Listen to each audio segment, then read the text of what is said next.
Support comes from Missouri Forest Products Association, committed to sustainable and sound conservation of the state's forests, which support more than 41,000 Missouri jobs, resulting in a $10 billion industry. ChooseWood.com. As 2020 turned to 2021, we asked you for your New Year's resolutions. Listener Jessica King in Kirkwood shared one that really got us thinking. I've always been a little bit cynical about making New Year's resolutions. And after this crazy year of 2020 with a lot of ups and certainly a lot of downs, it's just sort of reaffirmed my belief that we don't really need a new year or a new week or a month or not even a new day. Every single moment that we live can be a moment of change. It can be a new beginning. So I guess for me, it's just each moment is a new year. And that is Jessica King in Kirkwood. And if you're feeling that same sense of possibility this January, or really any time, Tom Vanderbilt has some advice for you. The acclaimed author of Traffic, and You May Also Like, has a new book out. And in it, he makes the case that, quote, becoming a beginner is one of the most life-enhancing things you can do.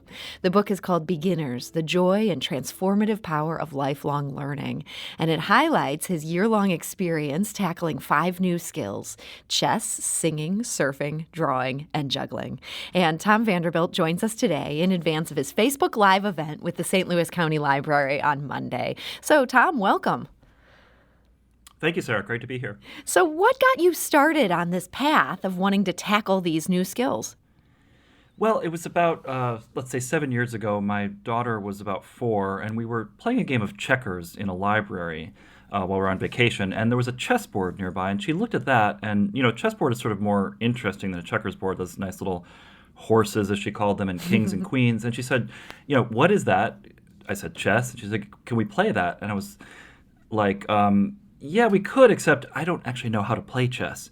So I, you know, I immediately, you know, sort of went online the way one does nowadays and tried to learn the game, and chess is a very easy to learn, I should say, but also very complex. It gets very complex very quickly. So after trying to take a crack at it myself, I got in over my head, and I felt, well, maybe a beginner teaching a beginner isn't the best thing to do here. So I hired a coach. And I did this for my daughter's sake because I was sort of obsessed with the idea of chess being a good way to make her smarter and better at school and all those things. But then I thought, why should I just sit there on the sidelines and pay for this lesson when I also want to learn this thing? So from the beginning, I joined the lessons, and this was a little bit unusual for the coach, but he was like, sure, if you want to, why not? And so I just thought this was a funny thing. You have 2 different beginners separated by 40 years of age trying to learn this new thing.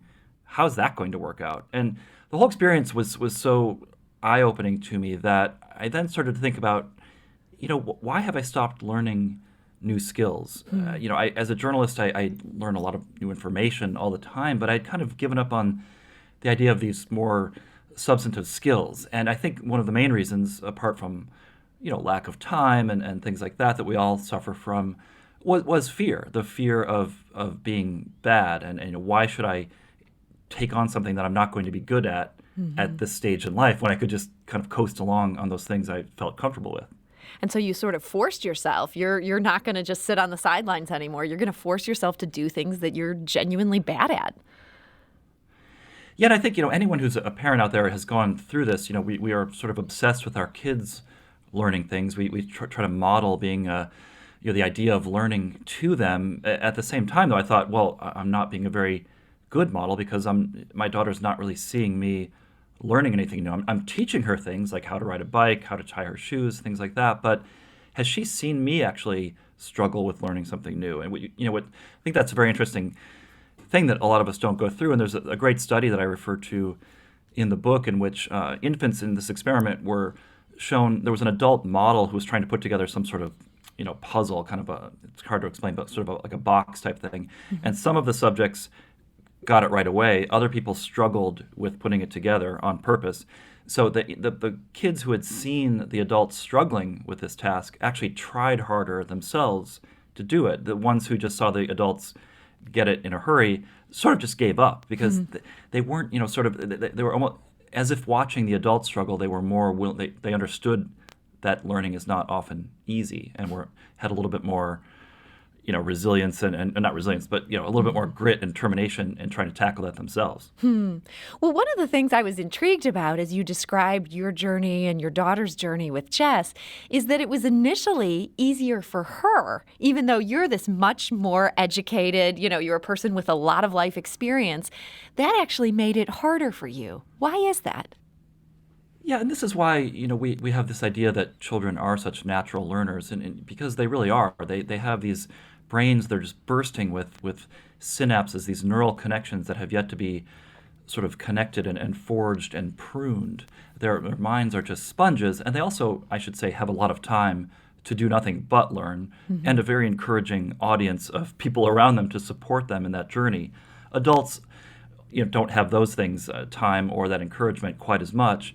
And as for our brains, yeah, I mean, people talk about two types of intelligence: fluid intelligence and crystallized intelligence. And fluid is this sort of rapid fire, solving puzzles, spotting opportunities on a chessboard, for example, in the moment very quickly.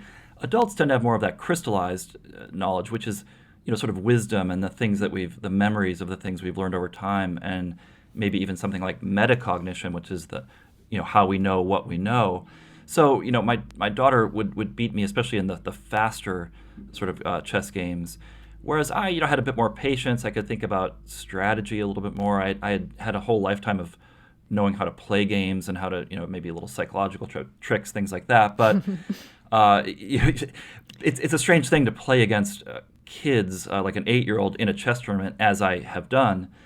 And when you lose to a kid, I mean, it's a funny thing that happens. You think, well, oh, he's so amazing. He's a genius, I bet. And then when I lose to an adult, suddenly I think, well, yeah, that was just a bad luck in that game. I could have beat that person. So we tend to ascribe, this natural genius to kids. But I want to, sort of put it out there that adults have just every bit as much capacity to learn as a child does. It's going to take us a little bit more work, especially if we're a novice at something. But I met a lot of people over the course of this experience that were in their 70s, in their 80s, learning to do things like open water swim in the ocean or juggle 5 balls. The list goes on. So, the message is, please do not give up, no matter what age you are. Yeah, and you make a great case in this book that it's not just good to sort of have this skill in one's repertoire, that it actually really can change your life in all sorts of good ways to force yourself to learn these new skills. Give me an example of that. What does it do to somebody to force yourself to become an open water swimmer at 70, for example? It sounds terrible, frankly. Yeah, no, I mean, I think it really just, number one, it expands your world and your horizons. I mean, you've suddenly changed almost literally overnight. You've become an open water swimmer, which, 2 weeks ago you couldn't say. I think another thing it does is it connects you with other people in the world in a way that often becomes more difficult as you get older. And especially for men, there's been research about this, that males often have a harder time making new friendships later on in life. So, for someone like myself who works at home, even before the pandemic, I don't have like work colleagues that I can sort of socialize with. So that was of particular interest to me, meeting new people from different walks of life, all coming together over an activity like singing. And I mean, I could go on and on about the benefits of something like singing, but it's clear what it does for both your health, your physical health, stress reduction, lowering blood pressure, working on your breathing, which has all kinds of health benefits, and then just the emotional benefits are, it's no surprise that choir singing, for example, has been used as a therapeutic instrument for all sorts of groups of at-risk people, because there's just something sort of magical in that experience of coming together, working in harmony with other people to produce this beautiful sound. Mm-hmm. It sounds like the singing is something that has really stuck with you. Of all the things that you learned, is that the one that you may stick with in life? For sure. I mean, I think I have tried to stick with all of them because they were things I really genuinely wanted to do. But I would put it out there that one great thing to learn more effectively is just to find something that's easy. I don't mean easy in terms of skill, but just easy to work into your life. Surfing is wonderful, but number one, the conditions have to be right at the ocean. Number two, I have to have time in my schedule, which is not always possible. I would love to just go surfing this afternoon, but like many people, I have work to do. So singing, however, as a lot of you probably already do out there, you can do it in the shower, in your car, you can do it in the kitchen as you cook, which my wife and daughter get a little bit tired of, to be honest. But it's just something that you can practice. You can practice anywhere. There's no excuse not to sing. You can do scales. You can sing along to the radio. And I do think it of all the things now that you mentioned it probably does have the most sort of emotional charge, and it just makes you feel good. My choir practice was on a Monday night, potentially the dreariest night of the week. It could be raining, cold. I have a terrible week ahead of me, but I would leave that rehearsal just on such a literal positive up note that I really almost couldn't believe it. Now, I imagine that choir is not currently singing together because of the pandemic, but once all this is over, do you think you'll continue to be a choir member? Absolutely, yeah. It's sort of a cruel cosmic joke, really, that it turns out that choir singing, of all the activities that humans do, is one of the most viral, super spreading events. And there were some actual outbreaks linked to choirs that continued to practice. And obviously that was not a good idea, but I can understand that impulse to want to continue to gather, because that sort of shows how meaningful it was to those groups. And there's been some effort, including with my own choir, to do this online. It doesn't quite work the same, for some technical challenges and just that experience of being next to warm bodies and literally exchanging your breath, which, I really cannot wait for the day when we can do that again safely. And even though I've moved slightly farther away, but I made sure I was still within easy commuting distance to my choir rehearsals once COVID is over. So it's interesting. We ended up talking about danger in the context of choirs. That says something about the world we're in now. But when somebody in my 40s, think about learning new skills, think about the idea of surfing, I'm physically terrified because it's so much harder after you've broken a bone when you're older. Things just take longer to heal. Your body isn't as resilient as a child's body. Were you scared going into this that, I could catch a bad wave and this could end badly for me? Absolutely, yeah. Unfortunately, we're not, sort of these soft, fat-riddled bodies that infants have. That, they're bouncy they have when their own, they're young. Yeah, they have their own sort of airbags. Basically, they have a lot of crash protection built in. But it was something that there was a certain. It's intimidating just to wander into an ocean where even a 3-foot wave looks very big when you're standing there, because it could be about 8 or 9 feet high, depending on the actual water level. So that was intimidating, and it became a lot more intimidating after I had my first major incident, which was I was sort of driven over the ledge of the wave, and I fell on my head and pushed into the ocean floor. Oh. Actually suffered a bit of vertebral damage, which luckily was not so catastrophic. Definitely required a little bit of physical therapy, but more importantly, it just put that fear into me, and I really had to work to sort of overcome that. I mean, I knew what I had done wrong, and I could try to avoid that situation in the future, but it was still lurking in the back of my head, and luckily, again, it wasn't catastrophic, but it's. It seems like surfing might not be for all of us. Is that fair to say, that maybe we could all learn to sing, but maybe some of us aren't meant to be out there doing certain extreme sports? I don't know. I mean, I had an unlucky moment. I don't want to position surfing as this incredibly dangerous thing. It can be. It does have its risks. Often the risk is just from other people and their surfboards. I mean, that's sort of the thing you have to look out for, but you can control that risk. And I will say there is nothing quite like sitting on a surfboard in the ocean 45 minutes from Manhattan, this dense urban environment. Suddenly you see a pod of dolphins swimming near you, and you're sort of thinking, you're almost having an out-of-body experience at how amazing that is. So I think it is worth a little bit of risk. But I mean, physically, there are hurdles, but it brings up a point that I think for a lot of us, the mental hurdles are really much more of an issue when it comes to learning something new. And this happened even with something like singing, where I would struggle in the beginning to hit certain notes that were a bit high for me.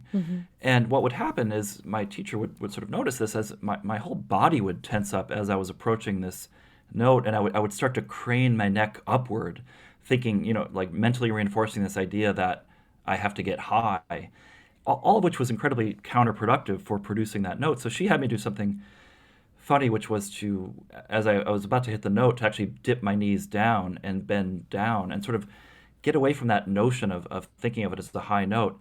And you know what? It actually worked amazingly well. I sort of stopped thinking about it because these were notes that I was actually able to access in everyday speech. There's just something about singing that puts that fear into us. And there's some psychologists did a great study. They were trying to study embarrassment. And how do you produce an embarrassing condition in people? How do you make people embarrassed on command? They actually had them try to sing something live. For most of us, it's a very challenging. I think that would do it for me right there. thing. Yeah. But you were able to push past that. I mean, now if we asked you to sing, now I'm not going to do that, but if we asked you to sing, would that embarrassment be gone? I don't think so. I mean, there's maybe I'm not.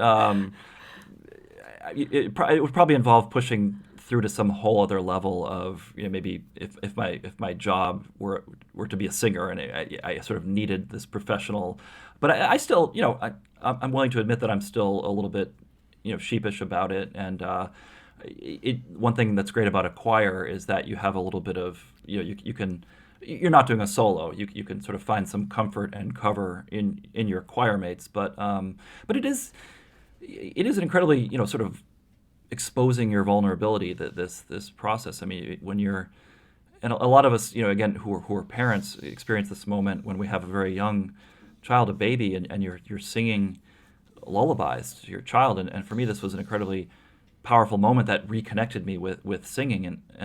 But I was, it was just me and her. There wasn't an audience there, and so it's just another thing that we do have to get over, and it's incredibly natural, and there's no reason to think that there's something wrong with you. It's a hard thing to do. And all of these things are hard, but it sounds like you really got great benefit from pushing yourself and learning these new things. What is the thought you'd want to leave our listeners with? Obviously, we want to encourage people to join your Facebook Live event. That's this coming Monday at 7 p.m. through the St. Louis County Library. But if people aren't able to join you for that, what's the takeaway you'd want them to have from this experience you had of learning these new things as an adult?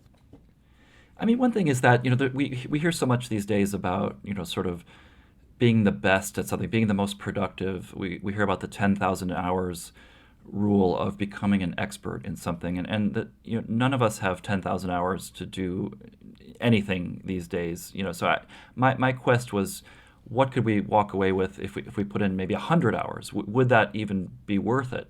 To not be amazing at something. It's not to say I'm not working toward getting better, but I found that I really began to experience benefits right away. I mean, something simple like juggling, it sounds sort of ridiculous, but to juggle 3 balls, it takes just a little bit of work. It's not that hard of a thing, but the moment you can do it, go into a crowded room and ask how many people here can juggle 3 balls, and not that many hands will go up. It's a funny thing. So the benefits of being a beginner, they kick in right away, and you sort of steeply ascend the learning curve. And so I would just encourage people not to get hung up so much on goals about, I'm going to conquer this skill, and really just do it for sort of the journey and pay attention to what's happening along the way, and don't get stressed about being bad. It's okay to be bad. You'll get better.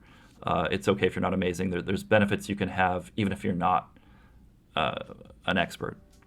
Well, Tom Vanderbilt, we want to thank you so much for joining us today. Thank you. My pleasure.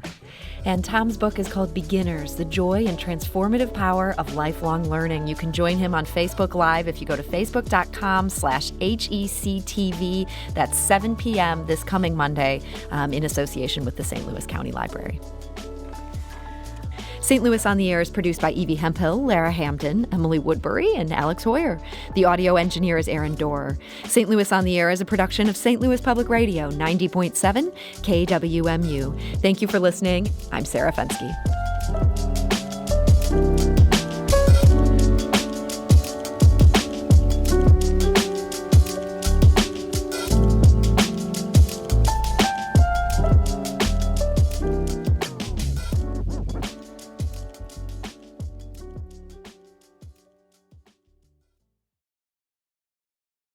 Support comes from Missouri Forest Products Association, committed to sustainable and sound conservation of the state's forests, which support more than 41,000 Missouri jobs, resulting in a $10 billion industry. ChooseWood.com.